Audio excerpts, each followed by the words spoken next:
What a year it was. What a year it will be. Ladies and gentlemen, our justice. From the historic race for state Supreme Court. Both organizations want to overturn the state's 1849 abortion ban. Are you a part of that plan? Control of the course balance flipping from conservative to liberal. Deceitful, dishonorable, despicable campaign I have ever seen run. To the race for president. Do you need a breakout moment on the stage? Governor, how did it go this evening? We were there for it all. From Wisconsin. There has been this effort to bully us, to harass us. To Washington. I've called this a phony crisis, and it is. Now 2024 is in focus.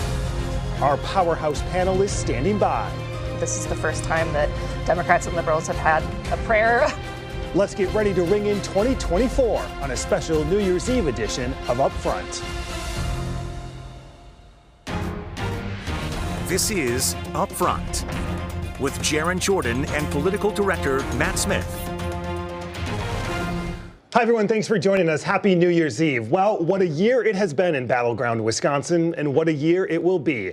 Our powerhouse panel is assembled, ready to tackle it all today. 2023 brought with it the most expensive state Supreme Court race in U.S. history.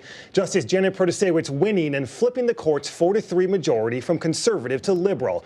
More on that immediate impact in a moment. First, the race for president. The Iowa caucuses just 15 days away, and all roads running through Wisconsin with the Republican National Convention in Milwaukee this summer.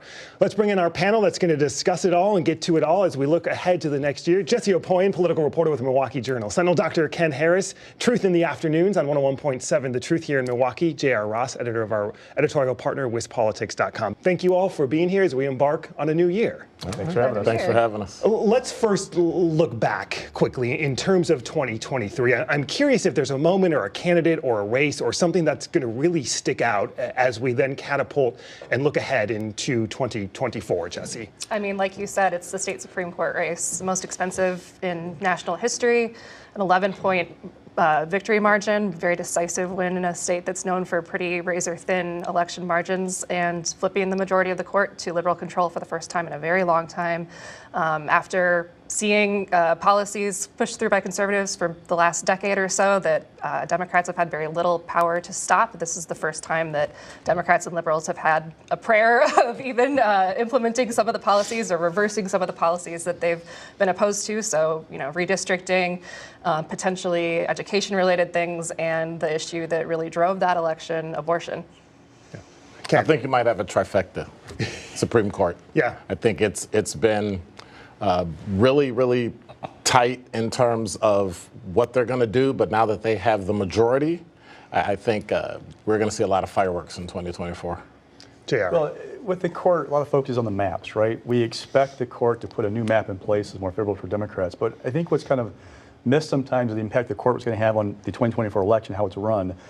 Don't forget, we have an elections commission that is deadlocked more often than not, 3-3 between Democrats and Republicans. When they can't agree on how to run an election, those issues will end up in court.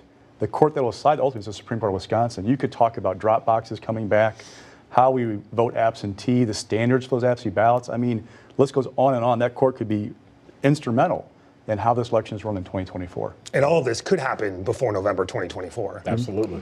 Let's talk about the race for president. We're seeing already incredible amount of tension on the state. I'm curious, as we look out broadly and we looked at statewide races in 2022 and 20, and we look at the map and how it's changed a bit, whether you look at the WOW counties or Northeast Wisconsin or the central part of the region. JR, I'm curious, what are you most closely watching in terms of where the candidates are going to go and how this is all going to shake out? So tell me first who are going to be the nominees. I mean, if we're going to start with the Trump versus Biden race, let's say that's our assumption, okay?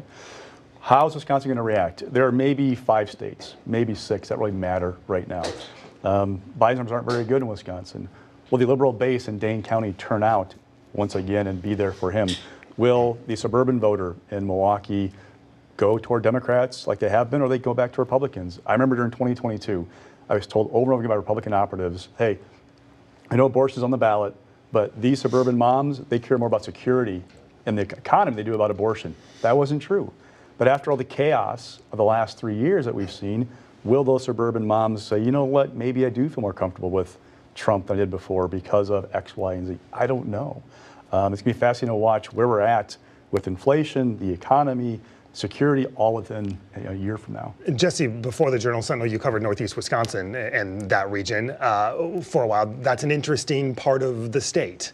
Yeah, you and I both have a little history in that area. So you mentioned the WOW counties. What we've got up there is the BOW counties, so Brown, Outagamie, Winnebago, and they can flip on a dime in ways that I think we haven't really seen before, and that they've become a lot more important in the last few years.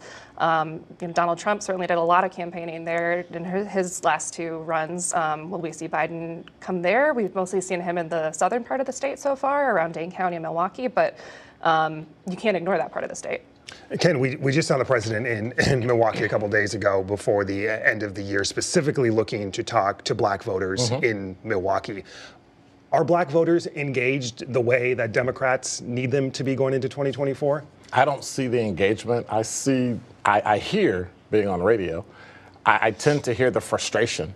I tend to hear the lack of resources in the community. And much of that, even on a local level, tends to rise up to the federal level. But I'm not seeing the energy, the push that was there 4 years ago. What would change that? I don't know if anything could change that. I think there are too many inputs into that particular decision in terms of, the courts and abortion. There's so many issues that will play that it's going to come down to, I think, the wire in terms of who's going to win in Wisconsin. Does that equate to black voters in Milwaukee not showing up to the polls in the numbers that Democrats would need them to? Yes, and very much so. And you're already calling that? I'm already calling that. I hope I'm wrong. My goal in life is for someone to come to me and say, you were absolutely wrong, which would be great, that we had great voter turnout. But I think that the issues do not push the black community hard enough for them to care. And based on what he just said, does that mean Democrats are going to be 110% in on Dane County, no questions asked? Oh, they got to be in Dane County, everywhere else. It's not just turnout like it's a high or low, but where they turn out from. Yeah. And to his point about some of these inputs, the economy. I mean, if you think about it, if you're an academic, it's amazing we've had a soft landing with this economy where we have a record high stock market right now. We haven't had a recession. Like, everything is proven to be a good landing. But when you're paying more for eggs than you were a year ago, more for your kids' toys, when you still feel that pressure at the grocery store, you don't care that inflation is down compared to where it was a year ago. It's still going up. So how do you convince voters who are saying, I'm paying more, that the economy is going great because your 401k is doing okay, when you're not getting that money out of your 401k right now, when you're paying for your groceries? Jesse, where are you going to be watching voters most closely? I think Dane County is the key for Democrats, certainly, but it can't just be that. I think the BOW counties would be my second look there. And I think we also can't really discount the impact of international turmoil and what that's going to do. And I don't know how we can predict that at this point. We saw in the latest Marquette poll, when you look at the issues, the economy, immigration, foreign relations, if it is Trump-Biden, more Wisconsin voters say they want Trump over Biden on these issues. Is this a Biden issue, or is this a Democrat issue that we're seeing, especially when you're hearing from your Milwaukee listeners? I think it's a Democrat issue. I think people in the black community, and I don't speak for all of them, tend to, from what I'm hearing, tend to still remain Democrat, but they've lost interest and support in Biden. Let's look to the U.S. Senate race. As we sit here today, a Republican has not officially entered the race yet. JR, what are you hearing about who's going to enter and when? Last time I talked to Scott Mayer, he told me that it'd be all figured out by sometime in February. So there's an expectation that Eric Hovde, Madison Business, will get into the race. Scott Mayer's been saying that won't impact his decision. Republicans nationally want this to move quickly, but the candidates aren't interested in going their timeline. So on the one hand, these guys can write big checks if they get in. That would help them level the playing field financially. On the other, the more time you spend on the sidelines, the less time you are organizing your supporters, building a fundraising list, and giving option to a person like Shara Clark to say, I might get in, even though most people I talk to in Madison don't think he's a serious candidate. He's more kind of generating interest in his podcasts and radio shows.